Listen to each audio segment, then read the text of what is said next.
In the meantime, I've stopped all of these wars. I've stopped them. A big one would have been India and Pakistan, but we stopped them all. We did a lot of jobs. We did a lot of wars were stopped that nobody thought would even be possible. And I'll tell you what, the war with India and Pakistan, that was the next level. That was going to be a nuclear war. They already shot down 7 jets.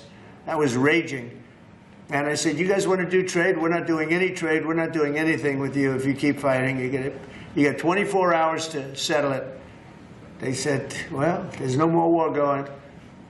And I used that on numerous occasions. Trade, I used I used whatever you had to use. But we got 7 of them stopped.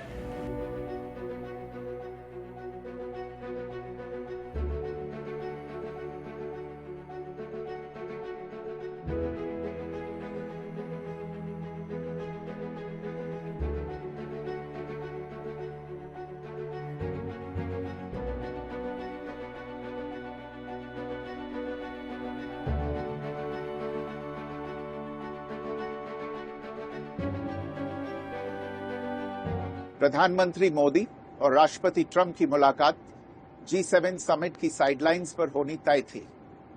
राष्ट्रपति Trump को जल्दी वापस America लौटना पड़ा, जिसके कारण ये मुलाकात नहीं हो पाई। इसके बाद राष्ट्रपति ट्रंप के आग्रह पर आज दोनों लीडर्स की फोन पर बात हुई। बातचीत लगभग 35 मिनट चली। 22 अप्रैल को पहलगाम आतंकी हमले के बाद राष्ट्रपति ट्रंप ने फोन पर प्रधानमंत्री मोदी को शोक संवेदना प्रकट की थी और आतंक के खिलाफ समर्थन व्यक्त किया था। उसके बाद दोनों लीडर्स की ये पहली बातचीत थी। इसलिए प्रधानमंत्री मोदी ने राष्ट्रपति ट्रंप से ऑपरेशन सिंदूर के बारे में विस्तार से बात की। प्रधानमंत्री मोदी ने राष्ट्रपति ट्रंप को स्पष्ट रूप से कहा कि इस पूरे घटनाक्रम के दौरान कभी भी किसी भी स्तर पर भारत अमेरिका ट्रेड डील या अमेरिका द्वारा भारत और पाकिस्तान के बीच मध्यस्थता जैसे विषयों पर बात नहीं हुई थी।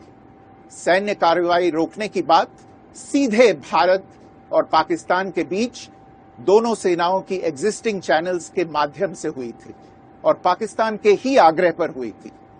प्रधानमंत्री मोदी ने जोर देकर कहा कि भारत ने न तो कभी मध्यस्थता स्वीकार की थी, न करता है और न ही कभी करेगा। इस विषय पर भारत में पूर्ण रूप से राजनीतिक एकमत है। प्रधानमंत्री मोदी ने राष्ट्रपति ट्रंप को स्पष्ट रूप से कहा कि इस पूरे घटनाक्रम के दौरान कभी भी किसी भी स्तर पर भारत अमेरिका ट्रेड डील या अमेरिका द्वारा भारत और पाकिस्तान के बीच मध्यस्थता जैसे विषयों पर बात नहीं हुई थी। सैन्य कार्रवाई रोकने की बात सीधे भारत और पाकिस्तान के बीच दोनों सेनाओं की एग्जिस्टिंग चैनल्स के माध्यम से हुई थी और पाकिस्तान के ही आग्रह पर हुई थी। प्रधानमंत्री मोदी ने जोर देकर कहा कि भारत ने न तो कभी मध्यस्थता स्वीकार की थी, न करता है और न ही कभी करेगा। इस विषय पर भारत में पूर्ण रूप से राजनीतिक एकमत है। And the look in I think the record of what happened at that time was very clear, and the ceasefire was something which was negotiated between the DGMOs of the two countries. So I will leave it at that.